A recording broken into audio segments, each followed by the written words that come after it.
อ๋อบ่เคยมาตลาดสมงนี่จักเทื่ออีกอย่างปีนี้เป็นปีมื้อนี้เป็นปีใหม่31ส่งท้ายปีเก่าต้อนรับปีใหม่ปรากฏว่าคนเต็มคนล้นตลาดโอ้โอ้โอ้โอ้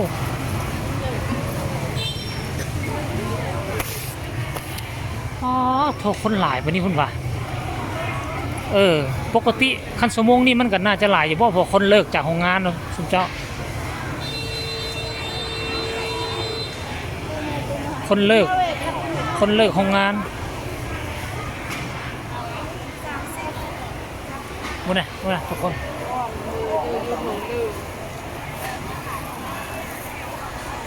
ไปบ่ได้มื้อนี้เอา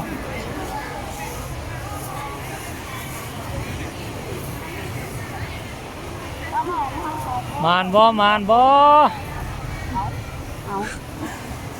มาคำมื้อนี้มาค่ะไปพุ่นกะลับมันเด้อ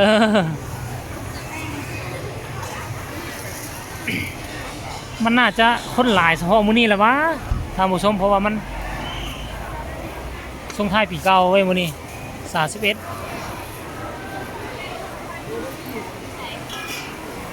เครื่องที่เฮาอยากซื้อนี่มันหมดแล้วบ่ล่ะ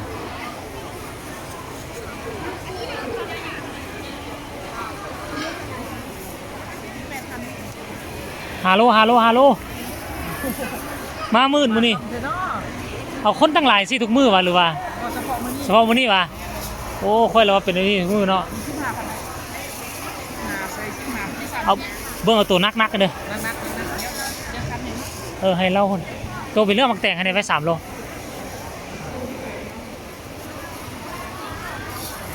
มาเห็นตลาดมื้อนี้จะว่าตื่นเนาะคนหลายมื้อนี้เนาะเบิ่งพักเจ้าก็หายไปหลายแล้วมันบ่เนี่ยฮู้มั้ยโอ้โดยเฉพาะเครื่องอันนี้เนาะไปหมดแล้วเนาะโอ้ทุกคนเบิ่งหุ่นน่ะข้างๆพุ่นน่ะ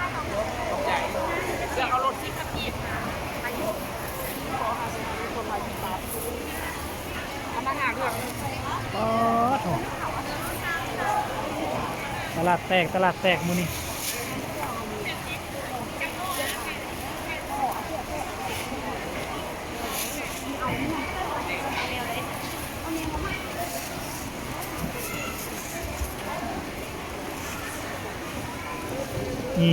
นี่ซื่อๆว่ามันซอยง่ายในขายรับขายดีเบิ่งแม่มานี่หมดสิหมดแล้วเนี่ยมื้อนี้เบิ่งเครื่องเราห้านเราจะสิหมดละธรรมดาหีบขายหีบกลับไปเข้าดาวเข้าดาวเข้านอนน่ะสิพ่อค้าแม่ค้าก็ไปเข้าดาวกันเด้7 โลวะฮะเอาประมาณ5 โลนี่นะโล15รถเลยเอามาถุงยางไหมเนี่ยเอาโล15ตอนนี้ก็สิประมาณ6 โมงปลายหน่อยนึงทุกคนเต็มเลยว่ะ5 โลปลายได้5 โลให้ได้เลยเด้อ10,000เลือกเอารถเอารายเงินกันเลยทุกคน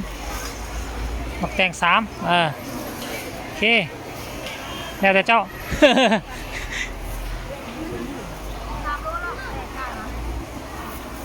เอาอะไรมามาเนี่ย